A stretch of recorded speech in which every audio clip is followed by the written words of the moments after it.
katanya ngambil restorasi kampung kumuh. Itu mungkin kalau orang dengar di sini menjadi sesuatu yang tanda tanya, aneh, ngapain jadi arsiteknya kampung kumuh ya. Tapi itulah kenyataannya. Saya lulus SMA dari Indonesia, dari Surabaya, dan langsung menuju ke Belanda, bukan karena keluarga kaya, tapi karena nggak bisa kuliah di sini.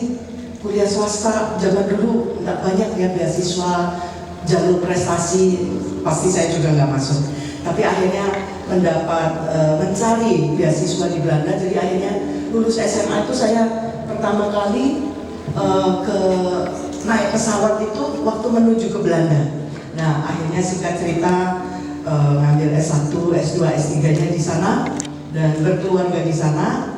Ketemu jodoh orang Jakarta tapi di flatnya student, dan anak-anak lahir dan besar di sana sampai 2014. Setelah 26 tahun tinggal di Belanda, kami sekeluarga meninggalkan zona nyaman itu dan ke Indonesia, karena saat itu diminta untuk membantu menangani ada kerusuhan soal kampung kumuh, dan itu adanya di Jakarta di Muara Angke. Nah, sebelumnya saya pernah menjadi advisernya Pak Ahok ya, saat Pak Jokowi dan Pak Ahok masih menjabat gubernur dan wakil gubernur di Jakarta. Nah, itulah yang menginspirasi satu perjalanan hidup di mana saya yang tadinya ya emang researcher, saya dari student jadi ibu rumah tangga, tapi akhirnya menjadi negosiator. Jadi itu yang mengawali kisah ini, bahwa kita nggak kepikir jalan hidup kita yang kita sudah tata ya. Kita kan sebagai orang yang berpendidikan, kita punya tatanan, kita punya rencana, habis ini mau ngambil apa, kuliah mungkin ngambil nanti, selesai ngambil S2, kita punya semua, sudah kita tata dengan rapi, jalan hidup kita mau ini. Cuman seringkali kita tuh lupa untuk mengikut sertakan Roh Kudus, untuk mengikut sertakan Tuhan. Tuhan, aku mau kemana? Aku mau kau bawa kemana? Izinkan dalam beberapa menit ini saya sharing apa yang keluarga kami alami. Kalau dikasih judul bahwa God's way is not the easy way, itu benar-benar banget. Saya yakin kalian pun juga pernah mengalami bahwa kenapa sih kok kayaknya susah banget gitu ya. Maunya kan sama Tuhan enak-enakan, jalan lancar aja, semua adem ayem, semuanya damai, karena kan Tuhan menjadikan damai. Tapi ternyata ada proses. Seperti kalau kita ngomong untuk sekolah, untuk jadi pintar itu mestinya kan gampang-gampang aja. Tapi ternyata TK ada ujiannya, naik ke SD ada ujiannya, dan ujian SMP nggak lebih mudah dari ujian SD, bener nggak? Apalagi untuk masuk Rasmul, ujiannya gampang apa lebih susah? Jauh lebih susah dari apa yang sebelumnya kita pernah alami. Kita kan nggak bisa protes, katanya sekolah itu gampang. Nah, sama dengan didikan Tuhan. Didikan Tuhan itu ada prosesnya, ada next levelnya. Jangan harap besok semua ujiannya itu bersama Tuhan lebih mudah. Enggak, pasti lebih sulit, karena Tuhan mau apa? Kita naik level, ya. Sama kata mungkin ini bisa dimatiin ya, bisa dimatiin supaya nggak terlalu silau. Yes. Sama ketika Musa diajak sama Tuhan, ayo keluar, ayo ikut aku. Dia ini bukan orang yang dibesarkan dalam gereja, dalam agama, dia tidak kenal Tuhan. Tapi dia ajak, yuk keluar. Itu gampang apa susah?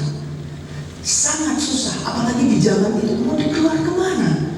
Dan keluarnya gak cuma bawa koper satu, tapi bawa seluruh kerabat, seluruh keluarga, seluruh pegawai, seluruh harta miliknya, dan itu termasuk kambing, domba, onta, sapi ya.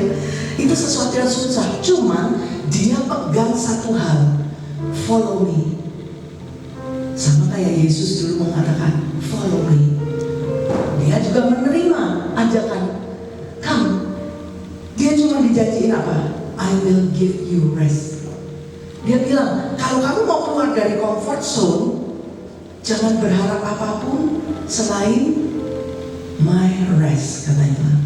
Dan restnya Tuhan itu bukan artinya ongkang-ongkang ya, cuman jalan enak-enakan, cuman healing-healing. Nah, comfortnya yang Tuhan kasih itu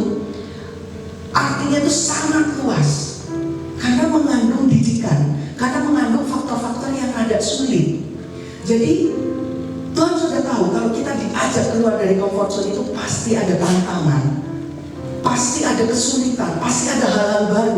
Makanya dia bilang, tenang aja, apapun situasinya, apapun tantangannya, my rest is within you. Restnya itu bisa berupa penghiburan, bisa berupa pelukan Tuhan, bisa berupa, ayo kamu pasti berani. Kita bisa mengamati restnya Tuhan itu bukan pasif, tapi itu adalah obatnya untuk membuat kita sanggup melalui yang bukan easy way itu tadi. Ya. Kalau kita cuma di zona nyaman, itu bangsa Israel tidak pernah keluar dari perbudakan. Karena sekali comfort zone kita itu adalah kita ayam-ayam aja, nggak peduli bahwa itu sebenarnya ada rantai, ada perbudakan, ada dikekang. Pokoknya nyaman aja. Karena sifat manusia kita semua seperti itu. Kita maunya daging itu nyaman, aman, dan kalau bisa nggak ada perubahan. Ya, dari teori fisika juga kita tahu sebuah materi itu kalau nggak ada dorongan atau ada tumbukan, dia tidak akan bergoyang. Dia mempertahankan keadaan sebelumnya. Itu sifat sel kita, sifat daging kita, ogah untuk gerak. Ya, mager itu mungkin dari zaman dulu ya.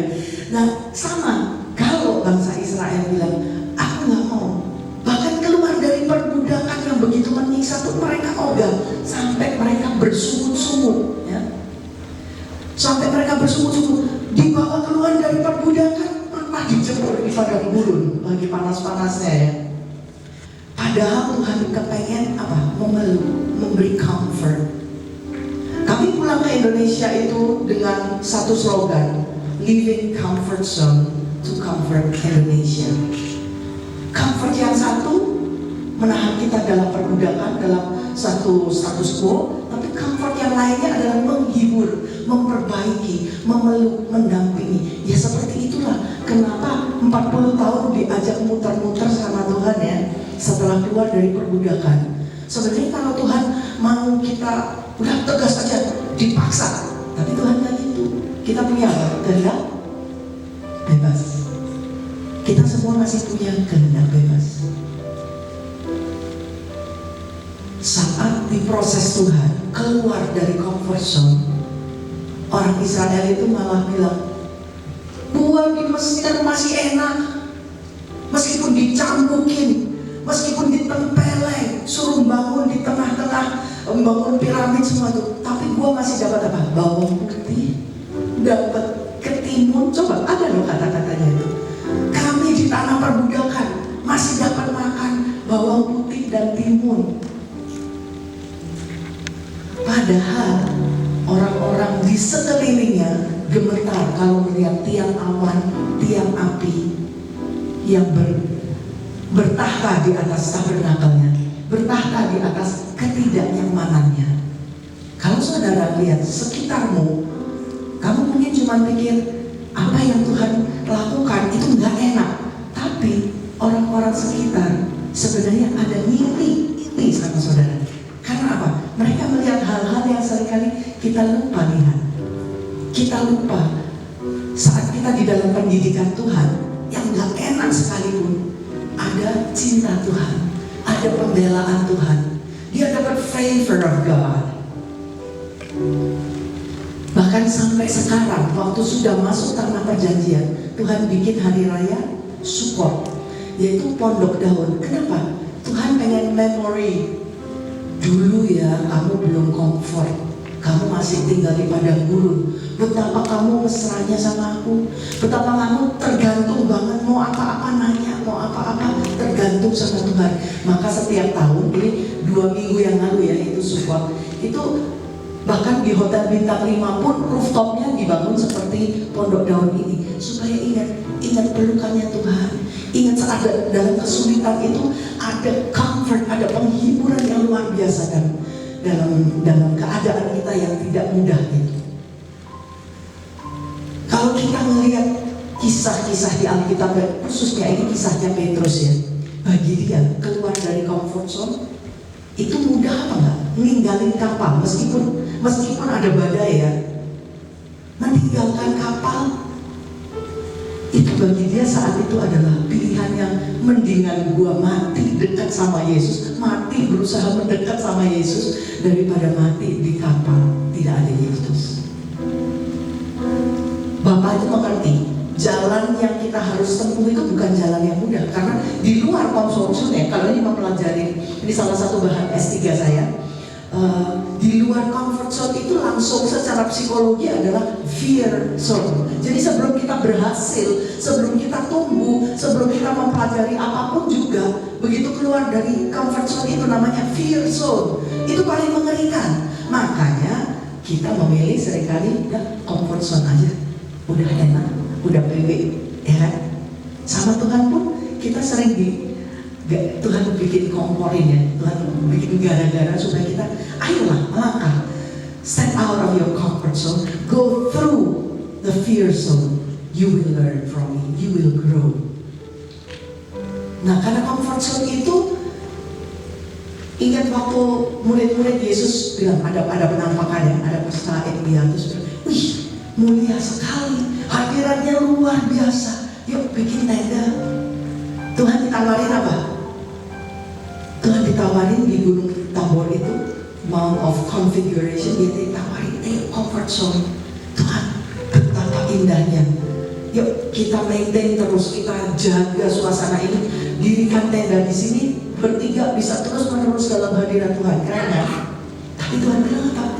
Waktu itu bukan untuk enak-enakan, ngobrolnya apa, sedang mengalami apa. Setiap kita itu dipanggil untuk ayo meninggalkan gunung Tabornya, gunung kenyamanan, gunung semua yang mudah, dan ada gunung Golgota, ada salib yang kita harus pikul, ya kan?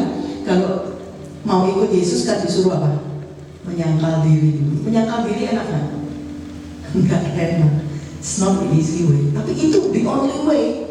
The only way. Tuhan juga bilang kan di Matius, dia bilang jalan yang sempit itu yang harus kamu pilih. Bukan jalan yang berbondong-bondong dunia melewati. Jalan sempit itu memikul salib. Tapi untuk bisa memikul salib harus ada menyangkal diri. Kita nggak bisa dengan semua karakter, kelemahan-kelemahan kita. Lalu kita bilang, aku pasti bisa ikut Yesus, just as I am. Gak bisa. Bukan berarti Tuhan nggak menerima kita. Tuhan menerima kita, cuma Tuhan tidak bisa membiarkan kita just the way we were. Makanya harus kita sendiri yang menyayat daging kita. Berikut ini saya sampaikan beberapa perjalanan kami living comfort zone to comfort Indonesia. Kalau saudara tahu, di daerah Muara Angke ada gedung-gedung yang indah. Salah satunya yang dibangun oleh arsiteknya yang bangun gedung tertinggi di Dubai. Itu yang bangun di sana, dan begitu banyak pembangunan daerah-daerah baru kan. Tapi yang saat itu menjadi perhatian Tuhan adalah tempat pengeringan ikan asin ini. Ini adalah tempat yang terbesar di Asia Tenggara. Di sini ada 200-an pebisnis nelayan gitulah yang bikin ikan asin. Bayangkan omsetnya satu hari buat 200 keluarga ini 1,5 M. That's big. Tapi juga tetap mereka miskin karena dipalakin juga banyak ya tengkulak-tengkulak pejabat yang menghabisi menggerogotin itu. Jadi mereka hidupnya selalu miskin. Mereka dikasih rumah di zaman Presiden Soeharto, tapi rumahnya itu mereka jual dan mereka memilih tinggal di sini. Mereka dirikan tenda-tenda terpal dari plastik. Tapi lama-kelamaan makin mereka nyaman, makin mereka menduduki sekitar separuh dari lahan bisnis ini, sehingga lahan bisnis ini malah terendam dengan banjir rob ya, banjir pasang surut karena bulan purnama, tapi juga banjir karena ya memang daerahnya itu turun semua. Kita setiap kali mompa ambil air tanah itu turunnya itu 1 meter per tahun, jadi sangat banyak, dan mereka harus menambal kebocoran itu dengan semua sampah ditaruh di situ, semua kotoran, bahkan kotoran manusia juga akhirnya di plastik-plastik di situ. Kalau kita pikir-pikir, anak-anak yang lahir di sini udah 3 generasi, punya masa depan apa sih? Saudara pernah mikirin nggak bahwa mereka hidupnya kenapa? Nah, toh udah lahir di situ, orang tuanya juga udah besar dan lahir di situ, mereka that's okay. Suatu kali Pak Jokowi, Pak Ahok mau memberikan satu perbedaan ya. Dia memberikan kesempatan dibuatin rumah susun. Rumah susunnya ini disewakan. Tapi waktu menjelaskan teman-teman saya, ini dari Belanda juga desainernya, waktu menjelaskan malah mau dibunuh. Udah pistol di sini dan udah dikumpulkan 2.500 cap jempol darah. Mereka mengatakan, kami tidak mau bisnis kami digusur, kami tidak mau tempat tinggal kami yang sudah 3 generasi ini dilengsarkan. Dan udah dikepung dengan ratusan motor, ibu-ibu dorong-dorong kantor dinas kelautan dan perikanan ini sampai hampir ambruk ya. Teman-teman saya langsung Skype meeting sama saya masih di Belanda, di Delft, itu katakan, bisa nggak tolongin, kamu kan sering ini, sudah hampir dibunuh di Papua, di Afrika, di Madura, Surabaya, sudah bolak-balik parang di sini, celurit di sini. Sekali lagi negosiasi berani nggak? Akhirnya saya cuma tanya sama suami saya, gimana ini? Kita tolong apa enggak? Biaya semua sendiri dan risiko sendiri. Teman-teman yang di Jakarta di posisi akhirnya di sandera itu dari pagi sampai sore dengan potongan pistol dan parang. Terus suami saya jawabnya apa? Kalau yang gini nih sudah nggak perlu doa puasa. You were born for such a time as this. Ingat kata-katanya Mordekai kepada keponakannya Esther. Ini udah bukan pilihan. Kamu harus menjadi pendamai di sini. Dan satu ayat yang saya minta, Tuhan apa ya? Ini udah risikonya mati nih. Karena tahu ayat yang paling keren di Alkitab? Pendek aja cuma bilang, if I die, I die. Kalau aku mati, mati. Di Alkitab bener-bener itu. Ayatnya cuma kalau aku mati, mati.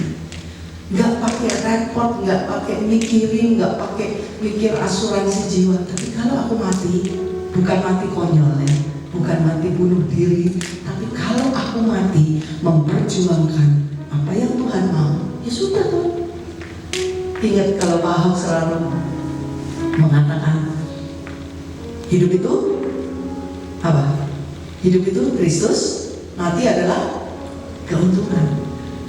Siapa kalau di sini yang ngitung-ngitung untung rugi masih pakai bahwa mati di dalam Kristus itu keuntungan.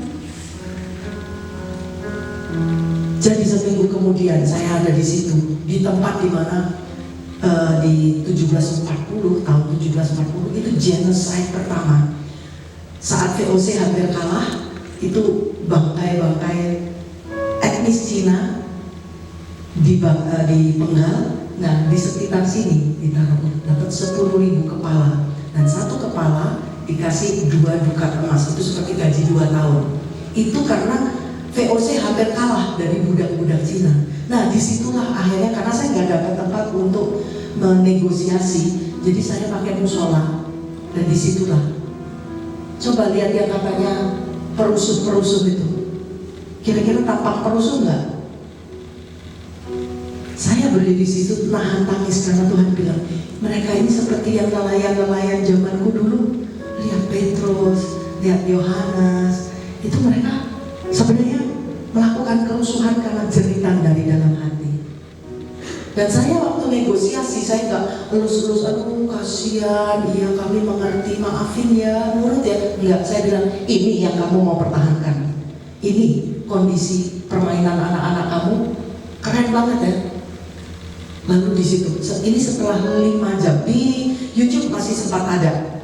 Saya kasih video 5 menit rangkuman dari 5 jam negosiasi. Akhirnya kepala perusuh yang udah pegang senjata segala duduk dan mendengarkan. Dari situlah saya lebih dalami lagi. Ini ya, sampah dari seluruh Jakarta ini bisa berkeliling dunia, membentuk pulau-pulau, benua-benua sampah. Pernah dengar ya, plastic continent? Itu sampah aja bisa melambang buana, tapi anak-anakmu kalau sikap hatimu seperti ini, kamu nggak akan kemana-mana. Bahkan impian dan cita-cita anakmu terbenam. Lihat waduk angke itu ya, airnya sedemikian tercemarnya. Kalau saya masukin ikan gupi sehat, 50 detik doang, habis itu menghadap penciptanya. Tapi anak-anak ini nggak punya minum. Mereka karena kampung kumuh tidak boleh ada layanan pemerintah supaya nggak pemberontakan ini malah mereka merasa direstui. Jadi yang untung adalah orang-orang yang menjual air minum. Kalau di rumah-rumah kita di gedung ini 1 kubik air itu cuma Rp7.000 bayarnya 1 kubik. Tapi di sini bisa Rp75.000. Udah 10 kali lipat. Kalau hari-hari biasa, kalau lagi banjir, kalau lagi ada kebakaran, ada musibah, harganya Rp150.000 per kubik. Dan anak-anak ini harus ngambil air dari sini, dari sampah-sampah itu tadi. Jadi akhirnya waktu kami datang, kami bantu Pak Ahok negosiasi, dan saya minta 7 dinas itu juga ikut rapat, ikut mengambil keputusan supaya nggak cuma timbal balik aja, nggak ada keputusannya. Dan banyak sekali di mana arsitek-arsitek dari luar negeri pun sebenarnya belajar dan masterclass bersama Pak Ahok dan saya di sana. Ini ada 2 profesor dari Cina sama dari Belanda. Jadi berkoordinasi bagaimana sih kita mengintegrasikan pelayanan ini ya. Karena biasanya nggak ada yang mau. Itu sampah bisa 3 tahun nggak diangkat kalau di Muara Angke. Dan akhirnya setelah 1-2 tahunan cuma bolak-balik gitu, akhirnya kami memutuskan pulang menetap di Indonesia supaya bisa jadi jawaban beneran ya. Ini kota Delft, tempat saya dan suami tinggal selama 26 tahun, kota kelahiran Grace juga. Ini adalah tempat dikuburnya semua raja dan ratu Belanda, dan di sini ada tempat dicetaknya buku pertama ya di abad ke-14, dan buku pertama dalam bahasa Belanda itu adalah Delft Bible. Sampai sekarang masih ada. Ini rumah kami, dulunya saya 24 tahun di student apartment, tapi 2 tahun terakhir dapat rumah yang gede sekali. Bahkan waktu kami memutuskan meninggalkan ke Indonesia itu susah dijual karena 3 kali lipat lebih besar dari rumah orang Belanda yang cuma sepetak-sepetak itu. Nah, saat saya sudah mengalami itu, saya dapat rumah besar. Setiap mau bekain interior gitu ya, mau memperbaiki, itu malah Tuhan ingetin, lantaimu kamu mau apain? Lihat mereka yang di sini lantainya dari kulit kerang yang udah bau busuk sekali. Ini rumah tempat tinggal mereka, ini ruang tamunya penuh bau busuk, anyir segala, karena memang mereka bersihin jeruan ikan segala itu di sini. Kalau Grace sama Lukas dulu saya beliin pohon apel ya, lalu mereka langsung panen. Tuhan itu langsung ingatkan foto yang pernah saya ambil. Kami dapat dari Pas Pampres 10.000 pohon yang saya tanam di sekitar Muara Angke, tapi habis dalam 1-2 minggu karena lalat itu jutaan, langsung tutup semuanya, nggak bisa berfotosintesis. Kalau kami ajak anak-anak mainan begini, Tuhan ingetin kolamnya mereka. Ini bukan kayak air yang cair, ya, benar-benar kayak bubur kental, bubur ketan hitam gitu ya. Dan mereka saat kami dapat rumah baru, di setiap 50 meter ada tempat bermain yang adventurous. Itu sambil nungguin mereka, kan saya senang sekali. Mereka tadinya di apartemen kan, nggak banyak tempat main. Tapi sambil nungguin mereka, Tuhan bawa saya ke anak-anak ini. Cuma ditanya, why is it okay for you to see this? And not okay if it's your own children. Saya sempat jawab, kan bukan, ya kan memang setiap keluarga beda. Anak-anak saya, kalau sama Tuhan itu baca Alkitab sambil ngopi gitu. Tapi Tuhan bilang, lihat betapa romantisnya kalau banjir rob, kalau bulan purnama, real estate life ya. Anak-anak sekolah pun selalu harus, ini tiap bulan ya terulang, bukan hanya musim hujan. Akhirnya kami packing, masuk kontainer, leaving our comfort zone, dan anak-anak harus meninggalkan teman-temannya, say goodbye. Dan ini di hari terakhir Grace say goodbye sama sahabatnya. Tapi Tapi ketika sudah berpelukan, sudah bisa saya merasa, Tuhan kok ada satu kesedihan dalam tawa anakku.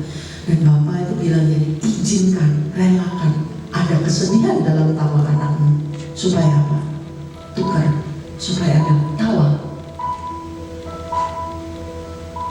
dalam hidup mereka.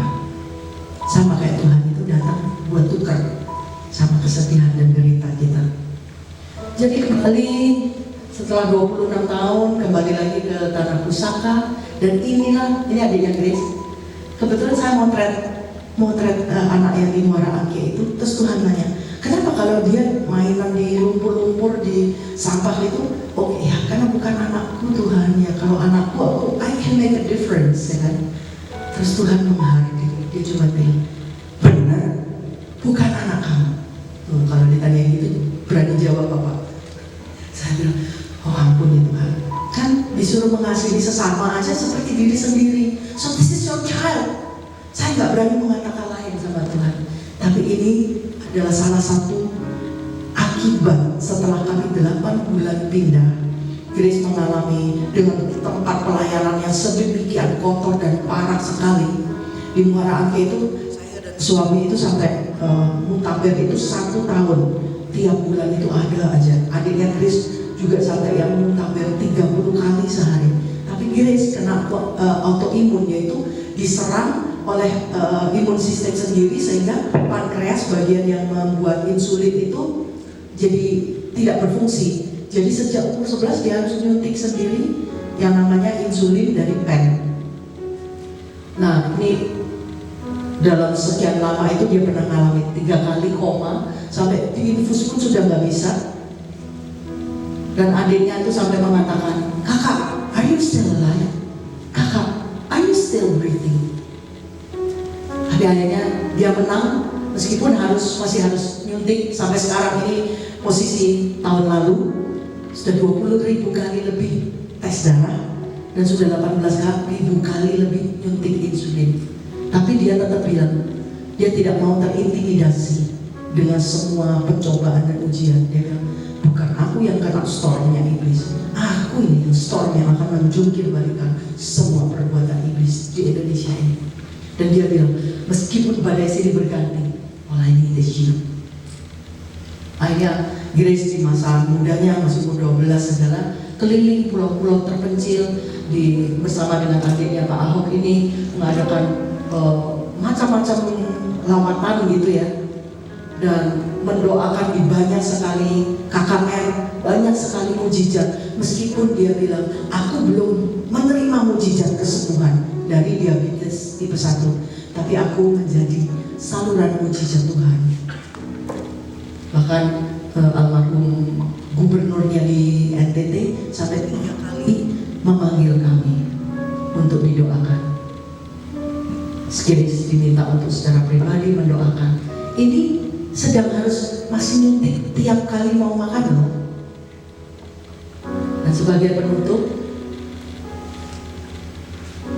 dia pun di usianya yang ke-12 atau 13 saat itu, dia bilang, tentu saja dia mengangani ya semua kenyamanan, semua ketertiban di Belanda.